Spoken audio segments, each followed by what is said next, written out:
अक्सर हमने अपने किताबों में भी पढ़ा है, अदरवाइज भी बताया जाता है कि पाकिस्तान जो मादनी वसाइल हैं उसकी दौलत से माला माल है। और लेकिन ये भी अपनी जगह एक बात मौजूद है कि इतने मादनी वसाइल होने के बावजूद आज भी हम दूसरों के ऊपर इन्हिसार करते हैं, IMF के प्रोग्राम, कभी अपने दोस्तों से पैसा लेते हैं। लेकिन ये भी एक हकीकत है कि वाकई पाकिस्तान मादनी दौलत से माला माल है। और उसकी एक मिसाल बलूचिस्तान के ज़िला चागी में रैकोदिक की वो माइंस हैं जिसके बारे में पाकिस्तान नहीं बल्कि बाकी दुनिया के माहिरीन का भी ख्याल है कि अगर वहाँ से पाकिस्तान वाकई ही जो सोने और तांबे के ज़खायर हैं उनको निकाल लेता है तो वो पाकिस्तान के लिए, पाकिस्तान की मईशत के लिए एक गेम चेंजर साबित हो सकता है। उस मंसूबे के ऊपर अब बड़ा तेज़ी से काम हो रहा है। जो पहले लिटिगेशंस थी, मामलात पड़े थे, पाकिस्तान ने सेटल किया। लेकिन इसमें जो एक और अहम बात है कि क्यों ये मंसूबा अहम है, शहबाज बाकी ममालिक तो ऑब्वियसली पाकिस्तान के दोस्त ममालिक हैं, दिलचस्पी का इजहार कर रहे हैं, हम भी चाहते हैं कि वो आकर के सरमायाकारी करें। इवन जो वेस्टर्न कंट्रीज हैं लाइक US, वो भी बहुत ज़्यादा कीन है कि रैकोदिक के मंसूबे में सरमायाकारी करे या पाकिस्तान को कर्जा दे। बाकी जो इंटरनेशनल फाइनेंशियल इंस्टीट्यूशन हैं वाशिंगटन बेस्ड, वो भी बहुत ज़्यादा दिलचस्पी का इजहार कर रहे हैं, जिससे ये एक चीज़ साबित होती है कि वाकई ही ये जो रैकोदिक की माइंस हैं वहाँ पर सोने और तांबे के जो ज़खायर हैं वो वाकई ही इतने ज़्यादा हैं कि पूरी दुनिया की उसके ऊपर नज़र है।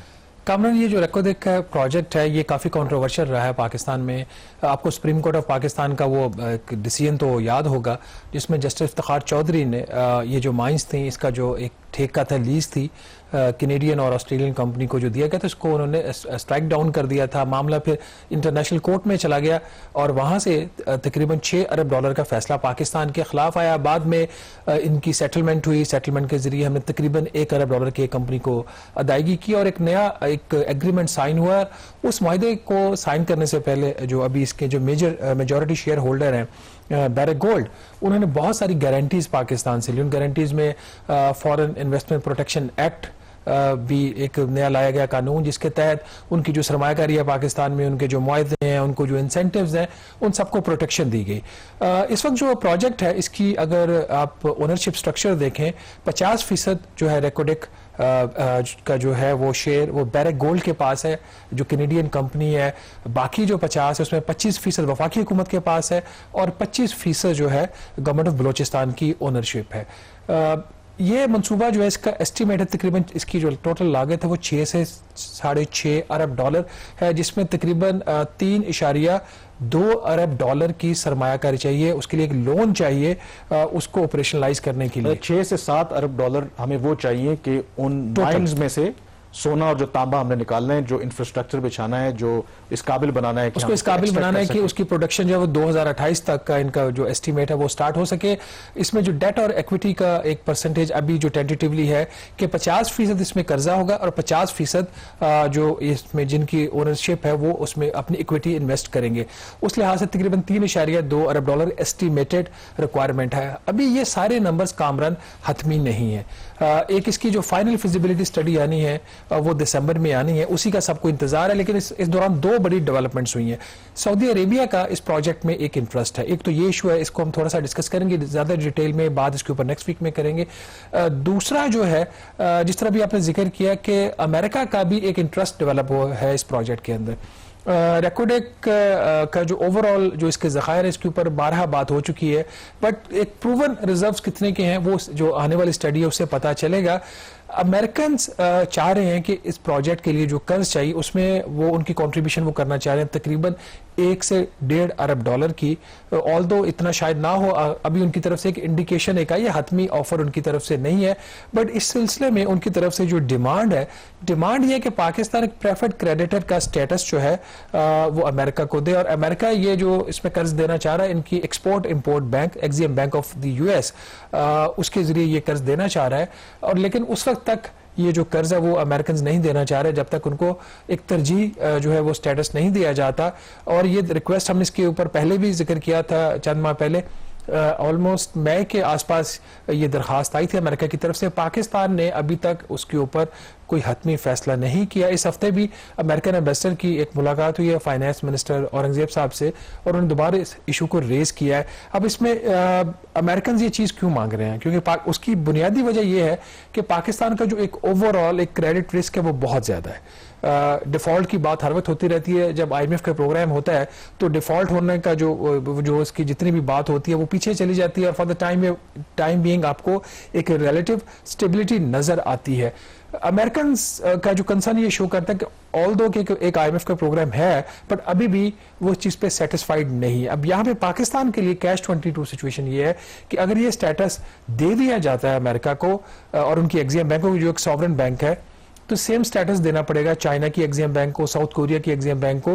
तो इसकी जो पॉलिटिकल कॉनोटेशन है इसकी और इसकी फिर इकोनॉमिक जो कॉनोटेशन है उसकी वजह से पाकिस्तानी जो है वो अभी तक इस स्टेटस को देने के लिए तैयार नहीं है। लेकिन इसमें जो सबसे एक अहम सवाल है कि क्या देखें, एक तो बलूचिस्तान, चागी, ऑब्वियसली वहां पर हमने जो अपने एटमी धमाके भी किए थे उसकी एक स्ट्रेटेजिक इंपॉर्टेंस अपनी जगह पे है।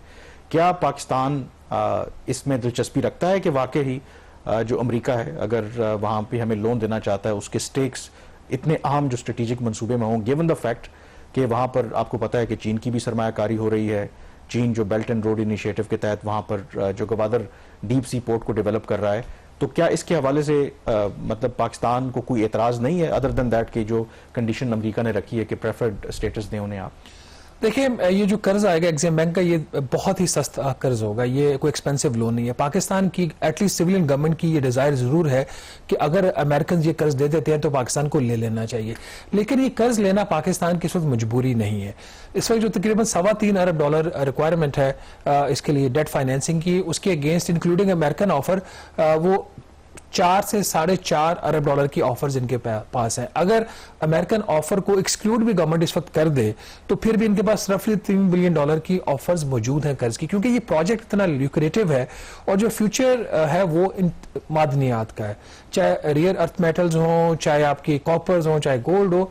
दुनिया जो है उसका बहुत ज्यादा इंटरेस्ट है और बहुत ज्यादा इसकी डिफेंस की टेक्नोलॉजी के अंदर भी इस तरह की जो मादनियात की रिक्वायरमेंट। सवाल इसलिए ये कर रहा हूँ क्योंकि जो ना सिर्फ अमेरिका बल्कि वर्ल्ड बैंक भी इंटरेस्टेड है, एशियन डेवलपमेंट बैंक भी इंटरेस्टेड है कर्जा देने में, एंड इंपॉर्टेंटली उनके जो बड़े अहम इत्तेहादी हैं मसलन Canada, Japan, south Korea, Australia, Germany. अब ये वो ममालिक हैं, मेरी जो यहाँ पर बहुत से जो डिप्लोमेट्स हैं वो कहते हैं कि जब अमेरिका की पॉलिसी में आपने शिफ्ट देखना होती है ना कि किसी भी मुल्क को अगर कोई फेवर देना चाहते हैं तो आप वॉच आउट करें जो उनके इत्तेहादी हैं आपके रीजन में, मसलन जापान, साउथ कोरिया, ये जर्मनी, कनाडा। अगर वो ममालिक आपके यहाँ आके सरमायाकारी करना चाहते हैं, आपसे इंगेजमेंट बढ़ाना चाहते हैं, तो इसका मतलब है कि अमेरिका की आशीर्वाद है, अमेरिका पुश करता है कि आप आगे जाएं। तो मैंने इसीलिए ये सवाल किया कि ये कोई आइसोलेशन में चीज़ नहीं है कि अमेरिका वरना ऑल ऑफ अ सडन, देखिए उनका इंटरेस्ट तो है ना, और बाकी ना सिर्फ खुद दिलचस्पी रख रहा है, वर्ल्ड बैंक को भी शायद वो इंडिकेशन दे रहा है कि आप भी जाके करें, बाकी मुल्कों को भी जो उनके इत्तेहादी हैं कि आप भी जाके सरमायाकारी करें। तो वेरी इंटरेस्टिंग ये डेवलपमेंट। कामरान, ये सिर्फ रेकोडेक की माइंस नहीं है, रेकोडेक का तो एक है ना, उसके साथ जो एडजेसेंट ब्लॉक्स हैं जिसको गालिबन ये L6 और L8 बोलते हैं अपनी लैंग्वेज में, वो ब्लॉक्स जो है वो उनके अभी वो प्रूवन रिजर्व्स नहीं है, वहां पे अभी तक वो रॉ है। चूंकि सारा फोकस रेकोडेक के ऊपर है इस वक्त, बैरे गोल्ड है इसके अंदर, उसकी एक इंटरनेशनल एक स्टेटस भी इस प्रोजेक्ट का एक बन चुका है सम हाउ। इसमें कोई ना कोई कहीं ना कहीं पॉलिटिक्स डेफिनेटली होगी जिसकी तरफ आप इशारा कर रहे हैं। अगर लेट्स से अगर अमेरिकन इसके अंदर नहीं भी आते, जिसके पाकिस्तान को इतना उनकी ना इस चीज को वो डिनाई करें ना अभी इस चीज को एक्सेप्ट करें, बड़ा केयरफुली पाकिस्तान मूव कर रहा है, क्योंकि प्रेफर्ड क्रेडिटर स्टेटस देने का मतलब यह है कि आप एक नई एक विंडो खोल रहे हैं और जिसके लिए फिर हर जो मुल्क है वो इस लाइन में आके खड़ा हो जाएगा। जो पॉलिटिकल कॉनोटेशन है इस प्रोजेक्ट की, आपको याद होगा हमने एक प्रोग्राम में ये जिक्र किया था कि आईएमएफ ने ये शर्त लगाई है कि आइंदा कोई नया special economic zone, export processing zone नहीं बनेगा। सियादिक के नाम से एक और माइन है जिसमें चाइनीज इन्वेस्ट करना चाह रहे हैं और उस सिलसिले में उसको वो एक्सपोर्ट प्रोसेसिंग जोन का स्टेटस दिलवाना चाह रहे हैं। इसके अंदर कुछ डेवलपमेंट्स फर्दर हैं जिसके ऊपर मजीद काम करने की जरूरत है, उसके ऊपर तो पाकिस्तान फिलहाल इतना कोई फास्टली मूव नहीं कर रहा। ये जो आपने अभी जिक्र किया, दो इस वक्त जो स्ट्रीम्स हैं वो पैरेलल चल रही हैं और इस प्रोजेक्ट के अंदर एक तो फाइनेंसिंग लेना जिसका भी हम जिक्र कर रहे हैं और दूसरा सऊदी इन्वेस्टमेंट और जो मिलिट्री एस्टेब्लिशमेंट है from the platform of special investment facilitation council SIFC, वो भी इसमें इन्वॉल्व है। और पिछले चंद हफ्तों में बड़ी अहम डेवलपमेंट्स इसके ऊपर हुई हैं। बहुत अहम मुलाकातें लंदन में हो रही हैं, जिसमें अगर हम जिक्र कर लें, अगर ये जो फाइनेंसिंग ऑफर्स भी इनको आ रही हैं उसके हवाले से फाइनेंस मिनिस्ट्री के लोग और SIFC के लोग ये लंदन गए, वहां पे जो भी आपने जिक्र किया, जैसे वर्ल्ड बैंक को $650 मिलियन का कर्ज देना चाह रहा है, एशिया तरक्याती बैंक $400 मिलियन का देना चाह रहा है, फिर इस्लामिक डेवलपमेंट बैंक की भी कुछ $100 मिलियन की ऑफर है, Canada $500 million through Axiom bank, और Japan $500 million, South Korea $400 million, Australia को 100 से $200 मिलियन, इसी तरीके से जर्मनी जो है उसका जो KfW डेवलपमेंट बैंक है उसके जरिए कोई $300 मिलियन देना चाह रहा है। तो अगर ये नंबर्स आप जमा कर लें तो $3 बिलियन रफली ये बन जाता है। तो अगर अमेरिकन ऑफर को साइड पे भी कर दें, जो मुझे कहीं से इंफॉर्मेशन ये आई कि इंडिकेशन तो ऑल दो अमेरिकन $1 से $1.5 अरब की करें, लेकिन वो $400 मिलियन देना चाह रहे हैं। अब अगर $400 मिलियन दे के अमेरिकन इस प्रोजेक्ट तक एक्सेस ले लेते हैं, फिर डॉक्यूमेंटेशन तक भी एक्सेस होगी, फिर और बहुत सारी चीजों तक एक्सेस होगी, तो ऑल दो उनका फिजिकल प्रेजेंस वहां पे इसलिए नहीं होगा कि ये कर्ज है, और कंपनी को रिकॉर्ड की जो कंपनी एक बनी हुई है मिनरल डेवलपमेंट की, उसको ये कर्ज जाएगा, गवर्नमेंट ऑफ पाकिस्तान को कर्ज नहीं जाएगा, कंपनी की बैलेंस शीट के ऊपर जाएगा, जिसमें 50% शेयर होल्डर याद रहे कि उसकी बैरेक गोल्ड की है। तो ठीक है, उनका प्रोजेक्ट के अंदर इंटरेस्ट बनता है, बट ओवरऑल जो दूसरी जो एक्सट्रीम चल रही है इसके अंदर जो सऊदी अरब है, हमने अपने प्रोग्राम में जिक्र किया था कि सऊदी अरब ने बाकायदा पाकिस्तान को ऑफर किया है कि वो 15% स्टेक्स इस प्रोजेक्ट के खरीदना चाह रहा है। हमने उस वक्त भी जिक्र किया था कि ऑफर कोई प्राइसिंग इसकी इतनी अच्छी नहीं है। अभी तकरीबन 2 हफ्ते पहले इस हवाले से लंदन में मुलाकातें हुई, सेक्रेटरी फाइनेंस भी गए, सेक्रेटरी पेट्रोलियम भी वहां पे गए, और SIFC के भी लोग थे, और बाकी दूसरी काउंटर पार्ट्स भी थे। तो वहां पे कोई मेजर ब्रेक थ्रू नहीं हुआ। अभी हम इस हद तक आपको बता रहे हैं कि सऊदी ऑफर जो 15% स्टेक होल्डर्स के लिए स्टेक्स के लिए थी, उस पर कोई मेजर ब्रेक थ्रू नहीं है। यही वजह है कि जब सऊदी डेलीगेशन पाकिस्तान आया है, उनके इन्वेस्टमेंट मिनिस्टर आए, तो उसमें सिर्फ मुफाहमती याददाश्तें जो है थी उनके ऊपर तय पाया, कोई कंक्रीट कमर्शियल एग्रीमेंट किसी भी चीज का नहीं हुआ। और सऊदी जो हैं वो बहुत अहमियत दे रहे हैं इस प्रोजेक्ट को, इसमें 15% स्टेक्स लेना चाह रहे हैं। मेरी जो इन्फॉर्मेशन जुराई से है, जो ऑफर उनकी तरफ से थी, जिसकी जो प्राइस है वो कोई इतनी अट्रैक्टिव नहीं है, और जिस प्राइस जो उन्होंने ऑफर किए, जो प्रिवेलिंग रेट्स हैं कॉपर के और गोल्ड के, उसके प्रिवेलिंग रेट से भी अच्छी खासी कम कीमत है जो ऑफर आई है। तो अगर ये दिसंबर वाली जो स्टडी आ जाती है, उसमें आपके पास प्रूवन हर चीज आ जाती है, बैंकेबल फिजिबिलिटी है, वो तमाम चीजें आ जाएंगी, तो उसका जो पाकिस्तान को फायदा होगा। मैं आज के दिन सिर्फ इस हद तक बता सकता हूं कि जो सऊदी ऑफर है मोर देन डबल आपको उसका फायदा होगा जब वो स्टडी आ जाती है, और फिर आप दिसंबर में ये प्रोजेक्ट साइन करते हैं, अगर आप शेयर बेचते भी हैं। दूसरी चीज ये कि जो प्राइसेस है, जो ट्रेंड आ रहा है, जो मार्केट रिपोर्ट्स आ रही हैं कॉपर के हवाले से, गोल्ड के हवाले से, प्राइसेस ऊपर जा रही है। तो अगर पाकिस्तान थोड़ा सा इंतजार कर लेता है तो 3 से 4 माह का मजीद, और फिर ये सऊदीज को ये शेयर्स बेचता है, तो हमें बहुत बेहतर कीमत मिल जाएगी। और मेरा ख्याल है कि आई थिंक ये इस तरह के जो मंसूबे हैं, एट टाइम्स हम जब एक्साइटमेंट में शायद एक दूर अंदेशी का मुजाहरा नहीं करते, तो ये एक ऐसा मंसूबा है कि लॉन्ग टर्म उसके बेनिफिट्स हैं, गेम चेंजर हो सकता है।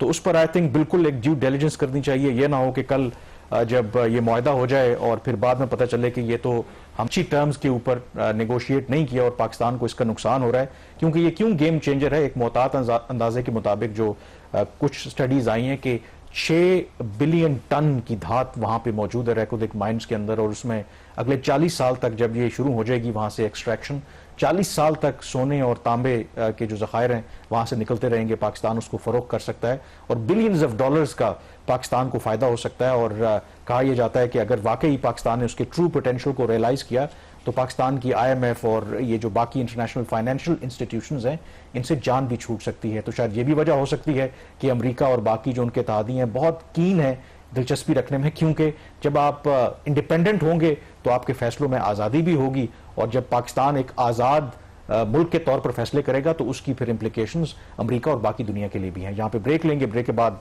जिक्र करेंगे एक और अहम इशू का कि हुकूमत पाकिस्तान ने कैसे IMF के साथ जो मुआहदा किया या उनसे कमिटमेंट की कि कैसे मजीद बोझ डालना है आपने पाकिस्तान में जो तनख्वाहदार तबका है।